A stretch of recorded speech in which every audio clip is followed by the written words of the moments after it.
UP विधानसभा चुनाव 2027 2026 से UP में गुणा गणित तय। सारी पार्टियां अपनी रणनीति बनाने में जुटी।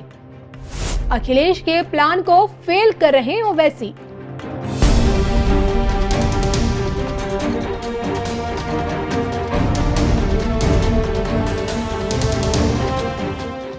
नमस्कार, मैं हूं आपके साथ कविता राणा।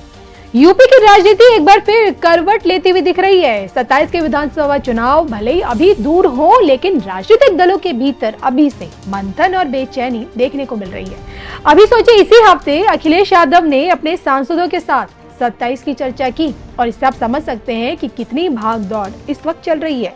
आप जानते हैं कि यूपी के 24 लोकसभा चुनाव में समाजवादी पार्टी विपक्षी ताकत के रूप में स्थापित हो चुकी है, लेकिन अभी भी समाजवादी पार्टी को अंदरूनी तौर पर कई मोर्चे पर दबाव है। इसी दबाव की एक झलक मंगलवार को लखनऊ में हुई एसपी प्रमुख अखिलेश यादव की अहम बैठक में देखने को भी मिली।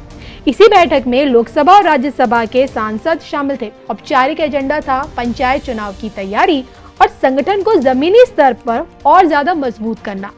लेकिन इस बैठक में जो चर्चा हुई उसने सपा नेतृत्व की असली चिंता को उजागर कर दिया और बार बार दो नाम सामने आए।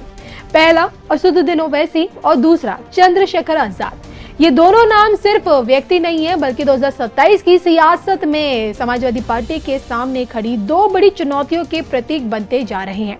बैठक में मौजूद एक सांसद ने साफ शब्दों में ये कहा, जिस तरह ओवैसी मुस्लिम इलाकों में अपनी पकड़ मजबूत कर रहे हैं, वो 2027 के लिए खतरे की घंटी है। ये टिप्पणी यूं ही नहीं आई, इसके पीछे हालिया चुनावी अनुभव और बदलती सियासी परिदृश्य है। सपा सांसदों और राज्यसभा सांसदों की जो चिंता है वो वाकई में सही है, क्योंकि महाराष्ट्र के निकाय चुनाव में आप देख लीजिए कैसे ओवैसी की पार्टी ने जीत और समीकरण बदलने में भूमिका निभाई है।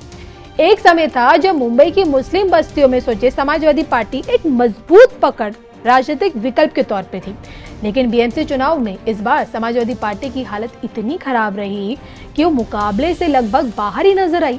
दूसरी तरफ एआईएमआईएम ने न सिर्फ अपनी मौजूदगी दर्ज कराई, बल्कि समाजवादी पार्टी को पीछे छोड़ते हुए मुस्लिम वोट पर अपनी दावेदारी और मजबूत दोनों ठोकी।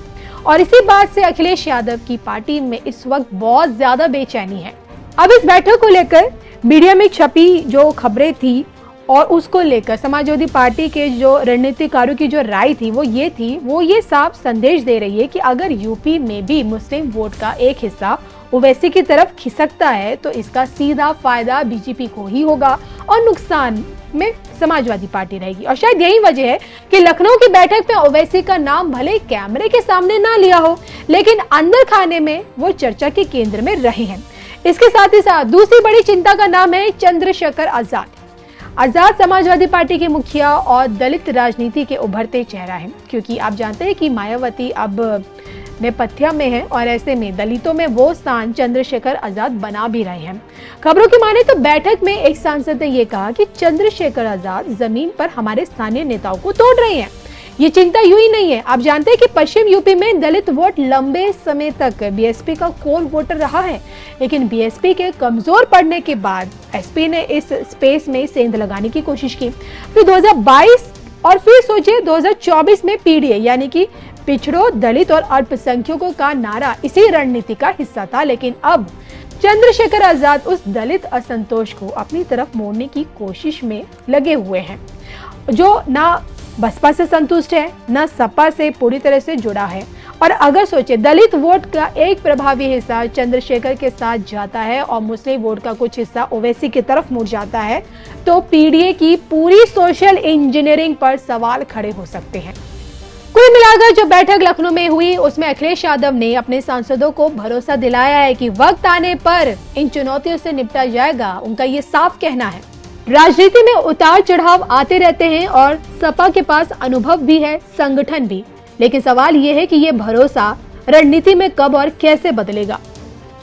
जानकारों का साफ कहना है कि अखिलेश फिलहाल दोहरी चुनौती से जूझ रहे हैं। एक तरफ उन्हें पार्टी को पंचायत चुनाव में मजबूत प्रदर्शन के लिए तैयार करना है ताकि 2027 की नींव वहीं से रख सके, और दूसरी तरफ उन्हें ये भी तय करना है कि ओवैसी और चंद्रशेखर जैसे नेताओं से मुकाबला किया जाए या उन्हें किसी बड़े संगठन के तहत समायोजित करने की कोशिश किया जाए।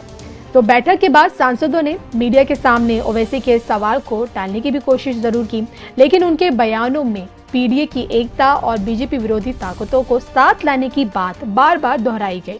अब ये भी संकेत हो सकता है, लेकिन सवाल यह है कि क्या भविष्य में असदुद्दीन ओवैसी इंडिया गठबंधन का हिस्सा बन सकते हैं, और अगर सोचिए ऐसा होता है तो एसपी की मुस्लिम वोट बैंक को लेकर चिंता काफी हद तक कम भी हो सकती है। लेकिन ये राह आसान नहीं है। ओवैसी की राजनीति का अपना एक एजेंडा है और वो अक्सर खुद को मुख्यधारा के विपक्ष से अलग रखते हमेशा से आए। और अगर देखिए ओवैसी गठबंधन में नहीं आए तो अखिलेश यादव को अकेले ही इस सेंधमारी को रोकने की रणनीति बनानी होगी, चाहे वो मुस्लिम नेतृत्व को और मजबूत करने का सवाल हो या जमीनी स्तर पर भरोसे की राजनीति को तेज करना हो। लेकिन कुल मिलाकर ये बात कही जा सकती है कि ओवैसी को लेकर अखिलेश यादव सच में परेशान है और ओवैसी की काट खोज रहे हैं, लेकिन फिलहाल उन्हें मिल नहीं रही है।